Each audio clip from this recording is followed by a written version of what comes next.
know, it's funny to think the type of games I've reviewed since I've been on YouTube. I don't know how I ended up going from reviewing my favourite FPS games like Blood, Fear and Shadow Warrior to more recently looking at titles like Ethnic Cleansing and Zog's Nightmare. Now onto something like the Moon Man mod for Doom. Why do I do it? Well, because it's what my lovely viewers want and I'm all too happy to oblige, even if it is for something abhorrently racist like this. Moon Man mod for Doom is the kind of thing that could only come out of an internet culture where people are essentially able to make something without ever having to look another person in the eyes. Based off the Moon Man commercials for McDonald's in the 1980s, in fact originally from 1986, the same year I was born, it went from being a harmless mascot into some kind of extremely racist figurehead for 4chan's subboard poll in 2015. I don't know what the hell McDonald's were thinking making a mascot with a moon for a goddamn head. I mean, that shit is nightmare material, but the dank memes that followed were a lot worse. I guess around this time was when the mod for Doom was made, but it's kinda hard to know for sure. I mean, information on the mod is hard to come by as most websites don't really allow it to be discussed, and finding links for it can be a bit tricky as well. But when you get your hands on it, you'll see it's really just a little more than a gameplay modification for the original game, changing the enemies around and adding a bunch of new guns to play around with. I bet you never thought you'd see a video where someone actually talks about the gameplay for the Moon Man mod, did you? Well, think again, Sunny Jim, because that's exactly what we're gonna do. Now look, I guess it goes without saying, but I should probably mention it anyway. I obviously don't support the viewpoints of the mod. I don't think you should go around killing minorities, but I also don't look at this mod existentially. I mean, it's something obviously created just for shock value. So the first dilemma you face with the mod is choosing who to play as, and look, it's a pretty standard roster. I mean, you've got Moon Man himself, you've got anti-Semitic cartoonist Ben Garrison, and lastly, you've got Hitler.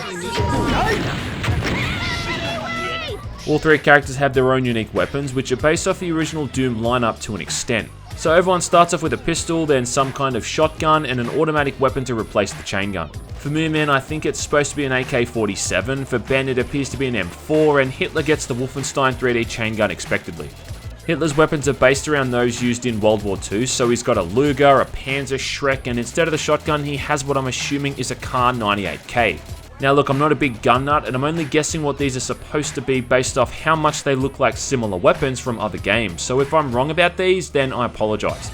Otherwise, they all play the same outside the different weapon lineup, and I'd say playing as Ben is probably the hardest and maybe the least fun, because his version of the double-barreled shotgun kinda sucks. And then I'd say playing as Hitler is probably the most fun.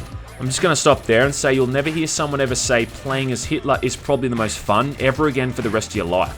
Let that sink in. That's not that Moon Man or Ben aren't any good. In fact, Ben's flamethrower is one of the more powerful and effective guns to use in the mod, and Moon Man's moon laser is pretty good as well.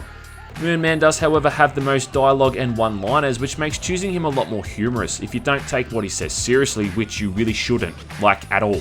Some of the things he says I obviously can't repeat, but they're in suitably bad taste, and the music that comes out of his ghetto blaster, which replaces the chainsaw, are truly the highlights of the character. One of the aspects of the mod that's kind of impressive, I guess, is the variety of enemy types and the various sprites for all of them. Imps, which are kind of the stock standard enemy for Doom, are now shirtless black guys that throw basketballs instead of fireballs, and taking a page out of Ethnic Cleansing, they screech like monkeys when killed.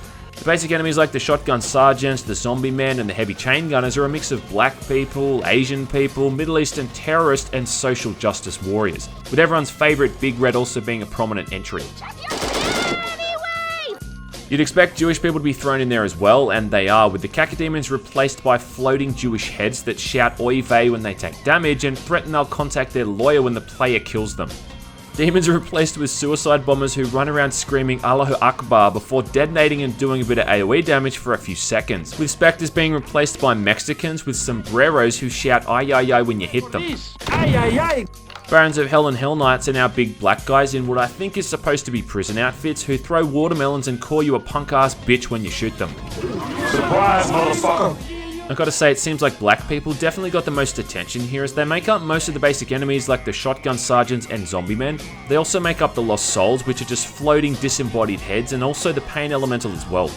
Lastly, the Cyber Demon and the Spider Mastermind are also both black as well, though I didn't understand who the Cyber Demon was supposed to be based off, but maybe that's a good thing.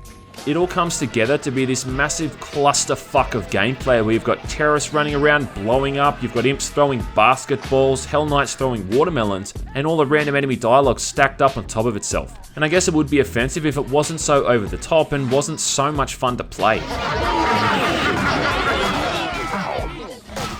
I genuinely don't think this mod is supposed to be taken seriously. It's just shocking for the sake of being shocking, and if nothing else, it's helped me to be a little more open-minded about the kind of things I see on the internet. Outside of the content, which is about as offensive as you want it to be, there's not really anything wrong with the mod in terms of how it plays. I would say that playing it with Doom 2 is probably the best way to go, so you can get to play with all the weapons and see all the enemy replacements. Would I recommend it? Well, shit, I don't know, it's offensive I guess, and it's not the kind of thing you want to be seen playing if you're around people that don't have any kind of context as to what it is. But otherwise, I mean, it's free, so it's got that going for it. The only thing is if you want to play it that much that you'll search for a download link. It's not going to brainwash you into picking up an assault rifle and taking to the streets, and I seriously doubt the kind of people who play it unironically and believe what they hear in the mod would ever say anything even remotely similar in their day-to-day lives. Once you've spent a couple of hours with it, if that, the novelty wears off and you see it for what it really is. Like I said, it's just an absurdly racist mod with a bit of shock value. Still better than No Man's Sky though.